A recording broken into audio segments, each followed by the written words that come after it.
बिस्मिल्लाहिर्रहमानिर्रहीम। अस्सलाम वालेकुम। मैं हूँ आपकी होस्ट अंसा बतूल। हमने एमसीक्यूज़ एजुकेशन एमसीक्यूज़ की जो सीरीज़ स्टार्ट की हुई है, उसकी जो थर्ड वीडियो है वो हम करने जा रहे हैं। तो होप सो कि आपको अच्छी तरह से समझ आ जाती होगी। तो जो भी आपको यानी कि किसी क्वेश्चन में डिफ़िकल्टी हो तो आप कमेंट कर सकते हैं। Let's start our third series. Question number 61, the characteristic of pre operational stage is.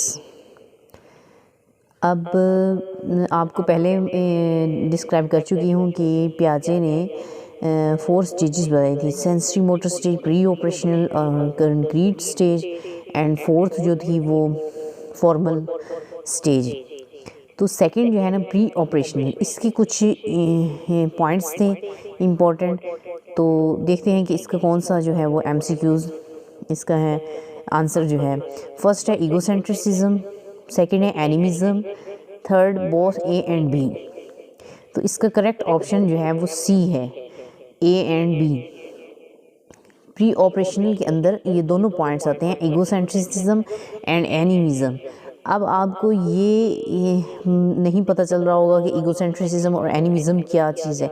तो ईगोसेंट्रिसिज्म ये होती है कि बच्चा जो है ना वो हर चीज़ पे अपनी मलकियत ज़ाहिर कर रहा होता है कि ये भी चीज़ मेरी है, ये भी चीज़ मेरी है। यानी कि ईगो होना ख़ुद में, इंसान में जैसे ईगो होती है, अना होती है, तो वो हर चीज़ के बारे में ना कहता है कि ये भी चीज़ मेरी है, ये भी चीज़ मेरी है। और सेकंड जो एनिमिज्म है वो ये है कि बच्चा जो है ना चीज़ों को जब देखता है तो वो जो नॉन लिविंग थिंग्स है ना, कि एक लिविंग क्वालिटी दे देना नॉन लिविंग थिंग को, कि जैसे बच्चे को ठोकर लगी और बच्चे को पेन हुआ तो वो समझता है कि जैसे मुझे पेन हुआ है तो वैसे ही इस ईंट या पत्थर को भी ना पेन होता है। तो इस तरह नॉन लिविंग थिंग को एक लिविंग क्वालिटी दे देना, ये एनिमिज्म कहलाता है। तो ये जो प्री ऑपरेशन स्टेज में बच्चा जो है उसकी ये दोनों क्वालिटीज़ होती हैं, ईगोसेंट्रिसिज्म और एनिमिज्म। तो इसका एग्जैक्ट आंसर जो है सी है। Question 62, IQ stand for. IQ ये होता है मेंटल एबिलिटी देखी जाती है या इंटेलिजेंस देखी जाती है, ये उसके लिए ये एब्रिविएशन है। तो फर्स्ट है इनर कोटेंट, ये भी नहीं है। सेकंड है इंटेलिजेंस कोशेंट, तो इसका सेकंड ऑप्शन जो है ये इंटेलिजेंस कोशेंट, ये इसका एब्रिविएशन है IQ। Third intelligence quartile, inner quartile, ये और चीज़ होते हैं। Question 63, Stern formula to determine IQ is. यानी कि जो IQ का जो फार्मूला बनाया था, IQ फाइंड आउट करने का जो फार्मूला है, इसको स्टर्न फार्मूला कहते हैं। क्यों कहते हैं? क्योंकि विलियम स्टर्न जो है वो एक साइकोलॉजिस्ट था जिसने ये IQ का फार्मूला डिटरमाइन किया। तो first option mental as divide multiply chronological S multiply 100, second भी करेक्ट नहीं है। थर्ड जो है mental as divided by chronological S multiply 100। तो इसका जो सी ऑप्शन है वो करेक्ट है। Next question 64, the formula to determine IQ is given by. अब यही सेम चीज़ जो है वो ऊपर डिस्कस हुई है कि स्टर्न फार्मूला। तो IQ को जो फार्मूला है वो किसने डिटरमाइन किया? अब आपको पता है कि JB वाटसन बिहेवियरिस्ट था, सिगमंड फ्रॉयड साइको एनालिसिस के बारे में जानता था, और पेवलोव जो था उसने क्लासिकल कंडीशनिंग दी। और फोर्थ नंबर पर जो है वो स्टर्न है, विलियम स्टर्न, इसने IQ का फार्मूला डिटरमाइन किया था। अगर एक जगह पे मैंने ये भी पढ़ा था कि जो IQ का फार्मूला है वो फाइनल जो उसको शेप दी थी वो लुइस स्टर्मन ने दी थी। एक थ्योरी मैंने कहीं पढ़ी तो उसके अंदर ये था कि 1916 की बात हो रही हो कि IQ का फार्मूला किसने डिटरमाइन किया, फाइनल शेप जो है वो किसने दी थी, लुइस स्टर्मन ने। अगर तो स्टर्न है तो आपने स्टर्न लगाना है, लेकिन अगर स्टर्न के साथ अगर लुइस स्टर्मन का भी ऑप्शन हो तो फिर लुइस स्टर्मन आपने उस पर टिक करना है। Next question 65, guidance in education started in. Guidance का आगाज़ कब हुआ था? तो गाइडेंस का आगाज़ जो है वो 1905 में हुआ था। Option B is correct option, 1905। आप इस तरह से भी इसको याद रख सकते हैं कि जब तकसीम बंगाल हुई थी, यानी कि उसका सन 1905 है, तो गाइडेंस का आगाज़ भी 1905 में हुआ था। Question number 66, who is considered the father of guidance? Guidance का जो फादर है वो किसको समझा जाता है, यानी कि फाउंडर कौन है गाइडेंस का? तो फर्स्ट ऑप्शन है फ्रैंक पार्सन्स। इसका option A is correct option. Frank Parsons was the father of guidance. Next question 67, first intelligence test was developed in? First intelligence test जो था वो डेवलप किया गया था 1905 में। 1905 में। इसका option B is correct option. 68 question, who develop the first intelligence test? अब इंटेलिजेंस टेस्ट जो है वो फर्स्ट किसने डेवलप किया? बिने ने। फर्स्ट ऑप्शन टर्मर है, सेकंड ऑप्शन थॉर्नडाइक है, थर्ड ऑप्शन बिने है और फोर्थ जो है वो जोन्स है। लुइस टर्मन के बारे में मैंने आपको बता दिया है, और सेकंड जो है वो थॉर्नडाइक का है जो उसने लॉज ऑफ लर्निंग दी है, तीसरा जो है वो बिने है। तो फर्स्ट इंटेलिजेंस टेस्ट डेवलप हुआ था वो बिने ने किया था। 69 question, guidance is helpful in? Guidance किस चीज़ में हेल्पफुल होती है? First option making choices, yes, किसी चीज़ की चॉइस करना हो उसमें भी। मेकिंग एडजस्टमेंट्स, यानी कि कहीं एडजस्ट होना है तो उसमें भी। सॉल्विंग प्रॉब्लम, इसमें भी। तो इसका फोर्थ ऑप्शन जो है ऑल ऑफ द अबव, तीनों ही हो सकते हैं, क्योंकि हर टॉपिक पे, हर इवेंट पे कहीं ना कहीं जो है वो इंसान को गाइडेंस की नीड होती है। तो तीनों ऑप्शन जो है इसके करेक्ट हैं। 70 question, face to face relationship in which one tries to solve the problem of the other is called? Face to face relationship, जब भी फेस टू फेस रिलेशनशिप की बात आ जाए या टू पर्सन्स की बात आ जाए तो इसका जो करेक्ट ऑप्शन होगा वो काउंसलिंग होगा। गाइडेंस जो होती है वो ग्रुप में भी दी जा सकती है, उसमें ज़्यादा लोग भी हो सकते हैं। फेस टू फेस ना भी हो लेकिन कहीं ना कहीं से किसी न किसी ज़रिए से हमें गाइडेंस मिल रही होती है। लेकिन जो काउंसलिंग है उसमें टू पर्सन्स का होना बहुत ज़्यादा ज़रूरी होता है, और एक पर्सन जो है वो दूसरे को गाइड कर रहा होता है, और वो फेस टू फेस होता है, वो किसी और तरीके से नहीं हो सकते। जैसे कि गाइडेंस जो है वो हमें ये मोबाइल से, रेडियो से, टीवी से, कहीं ना कहीं से हमें मिल रही होती है, चाहे वो ऑडियो हो, वीडियो हो। लेकिन जो काउंसलिंग है उसमें फ़ेस टू फेस होना बहुत ज़्यादा ज़रूरी है, यानी कि पर्सन्स का आमना सामना जो होना है वो बहुत ज़्यादा ज़रूरी है। तो इसका जो बी ऑप्शन है is correct option. 71, psychology is the study of? Psychology जो है वो किस चीज़ का मुताला है? First environment, no. Second human behaviour, third inheritance, fourth reasoning. तो psychology is the study of human behaviour. ये ह्यूमन बिहेवियर के बारे में बात करती है कि इंसान का जो बिहेवियर है वो कैसे चेंज हो सकता है और कैसे उसके अंदर चेंज लाया जा सकता है। तो 71 का जो option B is correct option. 72, ये जो pre operation stage in Piaget cognitive development theory is? अब प्री ऑपरेशन स्टेज की मतलब क्या एज है बच्चे की इसमें? तो फर्स्ट है from 2 to 7 years, second from 7 to 11, third from birth to 2 year, D from 11 years to adolescent। इसका जो है एग्जैक्ट आंसर है ए है, क्योंकि जो सेंसरी मोटर स्टेज है वो 0 to 2 year है और 2 से 7 year बनती है प्री ऑपरेशनल। तो एग्जैक्ट ए जो है वो करेक्ट ऑप्शन है। 73 क्वेश्चन है, psycho analysis a school thought in psychology was introduced by? Psycho analysis का जो कंसेप्ट है, ये जो स्कूल ऑफ थॉट है इन साइकोलॉजी, वो फ्रॉइड ने दिया था। फर्स्ट जो है ए जंग, इसने पर्सनैलिटी के बारे में बात की। सेकंड जो है फ्रॉइड, इसने साइको एनालिसिस के बारे में बात की। सी जो है वॉन्ट, विलियम वॉन्ट, इसने स्ट्रक्चरलिज्म पे बात की। डी जो है वाटसन, इसने बिहेवियरिज्म पे बात की। तो इसका B option is correct option. 74 question, the IQ of gifted children is. Gifted children का IQ क्या होता है? तो गिफ्टेड जो होते हैं वो मोस्ट जीनियस होते हैं, तो उनका IQ लेवल जो होता है 140 एंड उस अबव, यानी कि इसका एग्जैक्ट आंसर जो है वो डी है। फर्स्ट ए जो है 110 to 120 ये भी जीनियस में आता है। फ्रॉम 120 to 130 ये उससे ज़्यादा थोड़े जीनियस है उनके लिए हैं। फ्रॉम 130 to 139 ये उससे भी ज़्यादा जो जीनियस हैं, और जो बहुत ज़्यादा जीनियस होते हैं गॉड गिफ्टेड होते हैं।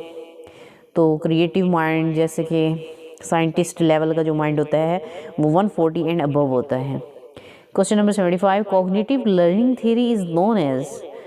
कॉग्निटिव लर्निंग थ्योरी किस तरह से जानी जाती है? Cognitive learning theory, learning means सीखना होता है, कॉग्निटिव दिमाग से सीखना होता है, माइंड से सीखना होता है। तो ये इंफॉर्मेशन प्रोसेसिंग थ्योरी है, यानी कि इंफॉर्मेशन डिलीवरिंग हो रही होती है। तो ये इसका करेक्ट ऑप्शन जो है वो इंफॉर्मेशन प्रोसेसिंग थ्योरी है। नेक्स्ट क्वेश्चन की तरफ चलते हैं। Laws of learning were founded by. अब मैं पहले भी ये डिस्ट्रैक्टर के तौर पे बता चुकी हूँ कि थॉर्नडाइक जो था उसने लॉज ऑफ लर्निंग दिए। तो इसका जो फर्स्ट ऑप्शन ए है Thorndike is correct option. Skinner का पता है आपको, ऑपरेंट कंडीशनिंग, वाटसन बिहेवियरिस्ट था, पेवलोव क्लासिकल कंडीशनिंग का था। 77 question, founder of intelligence test was. ये क्वेश्चन जो है वो रिपीट हुआ है आई थिंक। फर्स्ट थॉर्नडाइक है, सेकंड गिलफोर्ड है, सी ऑप्शन बिने है, और डी जो है वो स्टर्नबर्ग है। तो फाउंडर ऑफ इंटेलिजेंस टेस्ट है बिने, जो 1905 में उसने दिए। 78 question, the name of the psychologist who said that most of the fears of human beings are conditionally learned. वो कह रहे हैं कि उस साइकोलॉजिस्ट का नेम बताएं जो फियर्स के बारे में जिसने बात की इंसानों के, कि उनको कंडीशनली लर्न सीखा जा सकता है कंडीशन करके।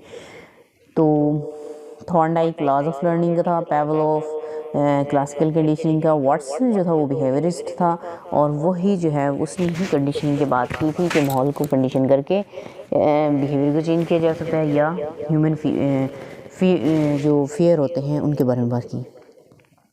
Next question, Karl Rogers presented. ये मोस्ट इम्पॉर्टेंट क्वेश्चन है। कार्ल रॉजर्स ने क्या चीज़ पेश की थी? फर्स्ट है person centred counselling, second psycho analytical counselling, third directive counselling, fourth eclectic counselling.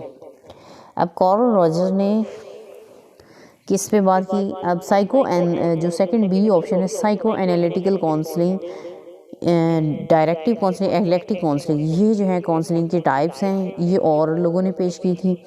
बाकी जो पर्सन सेंटर्ड काउंसलिंग है ये नॉन डायरेक्टिव काउंसलिंग है। Person centred counselling A option is correct option. ये नॉन डायरेक्टिव काउंसलिंग होती है जिसमें पर्सन सेंटर्ड या काउंसली सेंटर्ड भी कहते हैं इसको, और या इसको क्लाइंट सेंटर्ड भी कहते हैं, कि इसमें क्लाइंट या पर्सन या काउंसली यानी कि जिसने मुशावरत करनी होती है उसको बहुत ज़्यादा इम्पोर्टेंस दी जाती है। तो ये जो थ्योरी थी या ये जो काउंसलिंग की जो टाइप है पर्सन सेंटर्ड काउंसलिंग, एक नाम ये है, दूसरा ये है काउंसली सेंटर्ड काउंसलिंग, और तीसरा इसको क्लाइंट सेंटर्ड काउंसलिंग भी कह सकते हैं। तो ये हमें कार्ल रॉजर ने दी। नेक्स्ट क्वेश्चन है law of learning associated with reinforcement in operant conditioning is.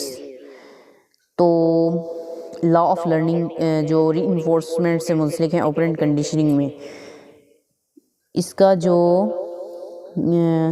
Correct option जो है वो लॉ फर्स्ट जो है law of readiness, law of exercise, law of effect. जो ऑपरेंट कंडीशनिंग है ये लॉ ऑफ इफेक्ट पे बेस करती है, यानी कि जो स्किनर था जिसने ऑपरेंट कंडीशनिंग दी वो थॉर्नडाइक का जो लॉ था ना, लॉ ऑफ इफेक्ट, उससे उसकी बेस पर उसने ये थ्योरी पेश की थी।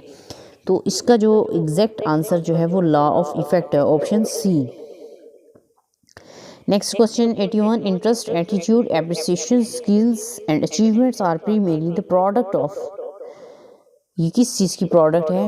इंटरेस्ट, दिलचस्पी पैदा हो, एटीट्यूड, रवैया, अप्रिसिएशन, स्किल्स एंड अचीवमेंट्स, जो कुछ भी हमें मिलता है वो सब कुछ किससे मिलता है? लर्निंग से। तो first option A learning is correct option. बाकी ग्रोथ एंड डेवलपमेंट में के बारे में वो मैं पहली वीडियो में डिस्कस कर चुकी हूँ। नेक्स्ट क्वेश्चन जो है 82, the ability to think in novel and unusual ways is called. Novel क्या चीज़ होती है? न्यू चीज़। The ability to think in novel, इनकी नई चीज़ के बारे में सोचने की सलाहियत, एंड अनयूजुअल वेज, इनके गैर मामूली तरीक़ों से, is called. First option positive thinking, second problem solving, third intelligence, fourth creativity. तो नई चीज़ जो भी दरियाफ्त करता है वो क्रिएटिव माइंड होता है, तो उस चीज़ को हम क्रिएटिविटी कहेंगे। तो D option is correct option.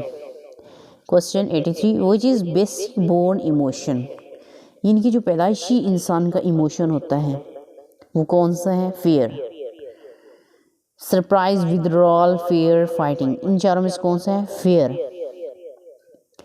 ये तीन जो है ना basic born emotion, fear, anger, love, आप इसको नोट कर लें, फेयर, एंगर एंड लव।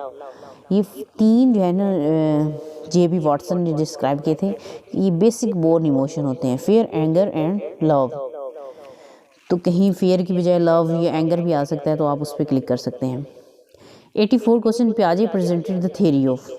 अब पियाजे के बारे में बहुत ज़्यादा क्वेश्चन भी हमने अटैम्प्ट किए हैं कि उसने कॉग्निटिव डेवलपमेंट, यानी कि माइंड से बच्चों की जो डेवलपमेंट हो रही होती है मेंटली, उसके बारे में बात की। तो first A question is correct option, cognitive development is correct option. Question 85, model of 8 types of learning was designed by. तो 8 टाइप ऑफ लर्निंग जो है वो किसने दी? यानी कि लर्निंग की जो 8 टाइप्स थी वो किसने दी? ये लर्निंग की थ्योरी है, इंशाल्लाह इसके बारे में भी वीडियो जो है वो अपलोड हो जाएगी। और ये थ्योरी किसने दी थी? First Ivan Pavlov classical conditioning का था, ब्रूनर जो था डिस्कवरी लर्निंग उसने दी थी, और बाकी एक ऑप्शन है कि गैगने ने 8 टाइप ऑफ लर्निंग का मॉडल दिया था। तो option B is correct option. Question 86, the process of adaptation in Piagetian cognitive development theory is. पियाजे की जो कॉग्निटिव डेवलपमेंट थ्योरी है उसमें अडेप्टेशन जो प्रोसेस है वो किस चीज़ से मिलता है? तो उसके कुछ प्रोसेस होते हैं, तो देखते हैं कि ये कौन सा है। एजिमुलेशन एंड रिकॉग्निशन, इसमें रिकॉग्निशन नहीं है, उसका एजिमुलेशन तो है लेकिन रिकॉग्निशन नहीं है। B option accommodation and recognition, इसमें अकोमोडेशन तो है लेकिन रिकॉग्निशन नहीं है। C option assimilation and accommodation, ये दोनों हैं। एंड डी जो है अकोमोडेशन एंड इंटरप्रिटेशन, इसमें अकोमोडेशन है लेकिन इंटरप्रिटेशन नहीं है। तो C option is correct option, assimilation, यानी कि चीज़ों को वो एजिमुलेट करता है और फिर अकोमोडेट करता है, यानी कि उसके अंदर चेंज लाता है और फिर उसको अडेप्ट करता है। ये इसके ना 4 स्टेप्स हैं, स्कीमा, एजिमुलेशन, अकोमोडेशन एंड अडेप्टेशन। तो फर्स्ट ऑफ ऑल स्कीमा होता है, यानी कि बच्चा किस चीज़ को देखता है तो उसका इमेज अपने माइंड में क्रिएट कर लेता है या उसकी पिक बना लेता है। फिर सेकंड होता है एसिमिलेट, यानी कि उससे रिलेटेड अगर कोई चीज़ देखेगा तो वो फिर पहले वाली चीज़ को दोहराएगा कि वो मैंने ये चीज़ देखी थी, फिर उसको देखते हुए वो अपने जहन में एक नया यानी कि कॉन्सेप्ट बिठा लेता है। और फिर अगर कोई और उसको बताए कि ये इसमें और उसमें कोई फ़र्क है, नई चीज़ उसको बता देता है, तो फिर वो अकोमोडेट कर लेता है और फिर बाद में वो उसकी जो बात क्लियर हो जाती है तो वो उसको अडेप्ट कर लेता है। तो ये 3 पार्ट्स यहाँ पे डिस्कस किए गए हैं, assimilation and accommodation and adaptation. Next question, the process of helping individual make life adjustment at home, school and other phases of life is called.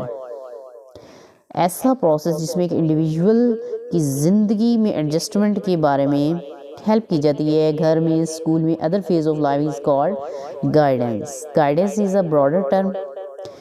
तो गाइडेंस जो होती है वो प्रिवेंटिव होती है, यानी कि अभी जो बच्चा जो है वो गिरा नहीं, उससे पहले ही उसको समझा दिया जाता है, यानी उसको तबाह बर्बाद होने से पहले ही उसको सारी रहनुमाई दे दी जाती है। ये यानी कि उसको रॉन्ग राइट का पता बता देना, या उसका गोल क्या है, या उसको कैसे अचीव करना है, यानी कि पहले से ही गाइडेंस दी जाती है। काउंसलिंग तब दी जाती है जब कोई सीरियस इशू बनता है, लेकिन गाइडेंस जो है वो पहले ही दे दी जाती है।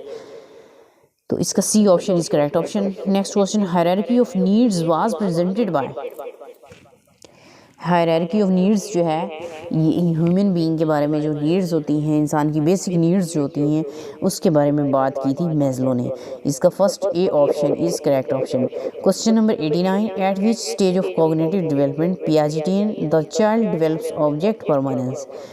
यानी कि कॉग्निटिव डेवलपमेंट की जो थ्योरी दी थी पियाजे ने, उसमें किस स्टेप पे, ये किस एज में या किस स्टेज में बच्चे की जो है ना वो ऑब्जेक्ट परमानेंस की जो पावर होती है वो डेवलप होती है। ऑब्जेक्ट परमानेंस मैंने आपको यही बताया था कि चीज़ों का वजूद, बच्चे को कोई चीज़ दिखा दी जाए, सपोज़ कि कोई खिलौना दे दिया जाए, तो बच्चा कहता है कि हाँ ये चीज़ एग्जिस्ट कर रही है, लेकिन जैसे ही वो चीज़ उससे हटा दी जाती है, रिमूव कर दी जाती है, तो वो समझता है कि वो चीज़ का कोई वजूद था ही नहीं। तो सेंसरी मोटर स्टेज जो पहली स्टेज है, इसी में बच्चा जो है वो ऑब्जेक्ट परमानेंस की का लेवल आता है, और यानी कि स्टार्ट में ऐसा होता है, फिर आहिस्ता आहिस्ता डेवलप भी इसी ही स्टेज में होता है। यानी कि बच्चा एंड पे फिर पता चल जाता है कि अगर चीज़ यानी कि 2 साल के होने तक ना उससे इस चीज़ का एहसास हो जाता है कि चीज़ों को हटा दिया जाए लेकिन उसका वजूद होता है। Next question, the Pioneer of identifying individual differences was.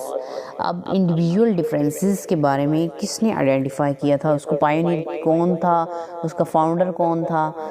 तो इंडिविजुअल डिफरेंसेस से मुराद, पहले ये समझ लें कि इंडिविजुअल डिफरेंसेस क्या चीज़ हैं। अब इसका मतलब ये है कि हर इंडिविजुअल जो है ना वो एक दूसरे से डिफरेंट है। जैसे कि मैं हूँ तो मैं डिफरेंट हूँ, आप लिसनर्स हैं तो आप डिफरेंट हैं, यानी कि हर बंदे की अपनी क्वालिटी है, अपनी इंटेलिजेंस है और डिफरेंट कैरेक्टरिस्टिक्स हैं। तो ये इंडिविजुअल डिफरेंसेस के बारे में सबसे पहले किसने बात की? Option B is correct option, Francis Galton. आपने ए ऑप्शन में पढ़ा था ऑसोवेल जो है, डेविड ऑसोवेल जो है वो लर्निंग थ्रू परसेप्शन की बात की थी, और बी जो है फ्रांसिस गाल्टन है, इसने इंडिविजुअल डिफरेंसेस की बात की है। वाटसन जो है वो बिहेवियरिस्ट था, और स्किनर जो है वो ऑपरेंट कंडीशनिंग। ये थे आज के हमारे 30 MCQs एजुकेशनल साइकोलॉजी के। होप सो कि आपको अच्छी तरह समझ आ गई होगी। अगर कहीं भी कोई समझ ना आ रही हो या किसी भी किस्म का आपको महसूस हो कुछ भी, तो आप कमेंट कर सकते हैं। आप हमारे चैनल को लाइक सब्सक्राइब ज़रूर कीजिएगा। तो इंशाल्लाह मिलते हैं नेक्स्ट वीडियो में। अल्लाह हाफिज़।